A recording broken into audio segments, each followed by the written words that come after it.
lads, you lovelies, you everyone in between. Welcome back to JameJame's VR. And in this fairly short little video, I'm going to talk about all the sort of cool stuff that was revealed to us during the Pimax Roadshow, presently in Germany. And in a couple of days, I hope to be able to talk about the stuff that was shown to us, Pimax's visit to Sebastian's MRTV. So that sounds pretty exciting. But for now, let's talk about the stuff that's been revealed to us lately. So I hope you're sitting down because this is some pretty wild stuff. I'm not going to make you wait. You know I don't. So here it is. Wow! That's pretty awesome. I bet you guys are hyped. I know I am. Alright, so that's it. You're up to date. I'll see you next time. Bye-bye. Okay, being serious. We learned a little more than that. Okay, so here's what we did sort of find out. The big disappointment was that we're not seeing the final production units we thought we were. That's very frustrating. I'm sure I was told we're getting final production units, but we did not get those. What we have is a slew of prototypes. Now, we still learned a fair amount. Apparently the screens are really good. And in comparison with the Arrow, they said they were at least as good, maybe even a little better. That's shockingly good. That is a very good result. We heard that the local dimming function worked amazingly well. It was very impressive. Just amazing blacks, great colors, fantastic sharpness. In terms of the displays, sounds like we're getting exactly what we promised. There were some hitches though. The software was really not ready to go. There was a number of issues with that throughout. The controllers were a problem. They weren't tracking very well. I'm not especially worried about the controllers. This is a well-known, proven technology from Qualcomm. So this is just a matter of them dialing that in, but they really hadn't done that yet. There are various modes that they thought would make sense for the Roadshow, but in practice just did not really work out that well. So that is still being worked on, unfortunately. It did sort of sour things a little bit. Users constantly reported issues with software crashing and things just being buggy in general. Nonetheless, there was a lot of really good positive stuff being said about the comfort, which they said was much lighter and quite a bit more narrow than the AKX. So that sounds really good. So that part I'm quite excited about. We got to hear a little bit about the portal. So far that sounds pretty good. The portal seemed quite far along. The build quality seemed really good. The screens looked great. When they did some testing in VR, they said it looked very sharp. It was impressively sharp looking. So 27 PPD, that's good.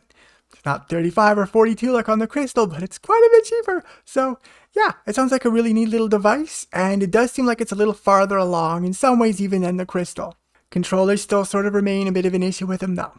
So we do have some other sort of clarifications we got from Kevin after the shows, and I'll go over some of the more interesting stuff here. There was an early misunderstanding that the Crystals were using Fresnel lenses. That was just a misunderstanding. The fella just wasn't really all that familiar with this sort of stuff. He just was unsure, and he might have misinterpreted something. These are spheric lenses. There's never been Fresnel lenses for a Crystal. That was just a little mistake. Not everyone's hyper technical about this stuff. The auto IPD was not enabled for the Roadshow. This is still sort of in Toby's park here still. So that's not quite ready. It wasn't enabled for the Roadshow. They haven't ruled out that it will be enabled before they finish up in Germany though. So hopefully we do get a chance to see that, but we don't know yet. And really, we hope to see that when we get to the USA Roadshow. If you heard anything about the battery life being shockingly bad, that's way too early. A lot of their power saving features, that's just not in there yet. That's not dialed in. A lot of things for timeouts and activity, power saving stuff is still actively being worked on. So we don't really know what the battery life is like yet. It's more than half an hour though. By the time we get it, we should be looking between more than 2 hours at least. It will always vary a little bit, but it's not going to be half an hour. We don't really know for sure yet, so commenting on the battery life is really too early, and you just don't have enough information to get an accurate story out of that just yet. The USA Roadshow is going to have different headsets than the EU. They're not just shipping them over to the US. They have 5 different headsets. So we don't know anything about those either. Kevin also commented that as far as things like face tracking goes, we don't know a whole lot yet, especially regarding something like lip tracking. He doesn't know. So fair enough, he doesn't know. It's a little bit irritating though, because in my mind, your lips are part of your face. Right? Like they're part of it. So if you don't say it's facial tracking if it doesn't include the lips. That might be coming in the later FBT module though. I've heard something about that, maybe. It's really hard to get good information out of Pimax because sometimes they just don't even know themselves. Yeah. It's Pimax. Alright, and something that's been unclear right from the start is that rather you can run it powered through the cables. So we actually sort of do have an update on this. During the Roadshow, they did not. They required their batteries. However, Kevin has a little piece of information for us that on the sort of the stable branch of the firmware, which we saw at the Roadshows, that sort of charging through the computer cable was not enabled. However, on the experimental sort of in progress versions of the firmware, it actually is a thing. So that's good to know. A lot of people were wondering, am I going to have to swap batteries while I'm still connected in for wired PCVR? Probably not. It's a little unclear because everything's a little unclear with Pimax, but it does look like it can do this. So that's good news, because that'd be really quite annoying if you were still physically plugged into it and still had to change batteries. Depending on what you're getting, I could live with it, but it would still be a nuisance. But at least we do have word that the headsets are supposed to be able to run just purely on cable and not off the battery. You might still need a battery in it or something, but you can it should charge in time off the cable, I suppose. And a little about the portal, which I'm starting to really warm up to that crazy little thing, if I'm being honest with you. Yeah, I am. If you did miss this, during the Kickstarter, they initially did not have the social media edition, which is what we'd call like I'm going to call it the cardboard sleeve. This is not a Google cardboard. This is a lot more advanced than that. But whatever, you sort of get the idea, and they sort of asked for it with this design.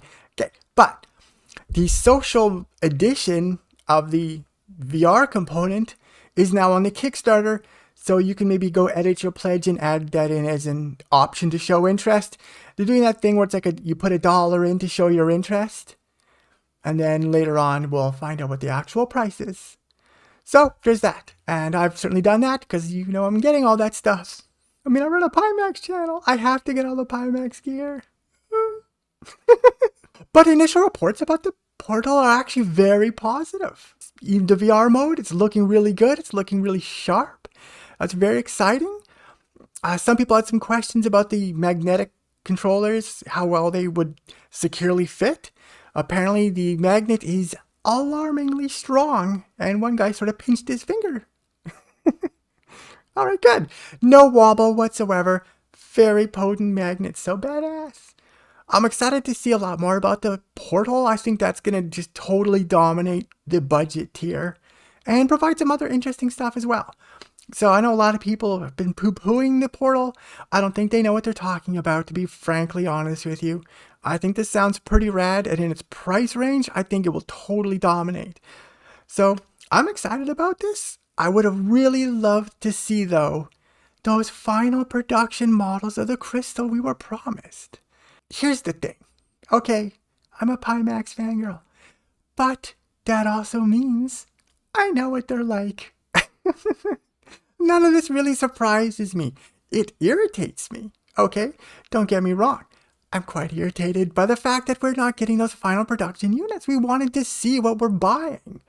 As close as these late model prototypes are, one of them didn't have removable faceplates. I think one of them didn't have interchangeable lenses or something like that. These weren't exactly what we're getting. And we all wanted to sort of see, at least on hardware, because we sort of all understood, I believe, that the software was going to be rough. And I've said this a number of times already, that probably at launch, that software is still going to be a little rough. So if you're expecting this an experience like you got with the Quest 2, you're probably not going to quite get it. I think on the portal you will get much closer though. That just sounds like it's further along, honestly, considering we just heard about this damn thing. So, some people were clearly speculating that a lot of work was pulled off the crystal for the portal. This might have been true. But we don't know. Pimax is a lot bigger than it was in the 8KX days, so we'll see. Either way, it's all very exciting stuff. It's new, it's interesting headsets, but I am pissed that we didn't get to see those final production units, and we still don't really know what we're getting out of the crystal. We have some very good impressions. People were saying the screens were excellent. That's what we wanted to hear. We did hear that. We knew there was going to be bugs, and really maybe just a lot of the software just was really not ready yet. But I guess they wanted to show us anyway, and frankly, okay. Seeing this stuff is certainly better than just more radio silence. And then when we get to the USA roadshows, this is going to be on with a couple more weeks of that whole process being refined. Really, the EU roadshows were not. They were kind of just shotgun together. I think they came with the best intentions, but it didn't quite survive contact. So, with the extra experience they got from this, the USA roadshows should hopefully go a lot smoother. And of course, our buddy Kevin will be there, and he always has lots of good stuff to share. That'll be very exciting. We'll see what we get. But okay, I think that really is actually just about everything we learned from the roadshows, which in my opinion is in some ways a little disappointingly little. However, we're not done yet. They're still going to MRTV, and they're going to go have a nice chat with the wonderful Sebastian. He's going to have all sorts of questions, and he's a proper VR guy, so he's going to have the questions that we want answered, and that will be a lot better than just sort of like off the street, sort of off the cuff people who maybe are satisfying their own curiosity, but Sebastian's going to help us solve all of our curiosities. That's going to be awesome. I still think the main event is really going to be in the US as far as showing that stuff off goes. I think I know a few people who are going. I wish I could go. I can't just leave work for that long now and then just go gallivanting across the USA, a strange and foreign country to me. So, yeah, I'll just have to sit here and report in on what other people have already reported in. What can I do? All right, lads, lovelies, everyone in between, thanks for stopping by. I hope you learned at least something from this, and or at least at a bare minimum had a giggle at the stupid fart gag. It's the best I can offer. Bye-bye.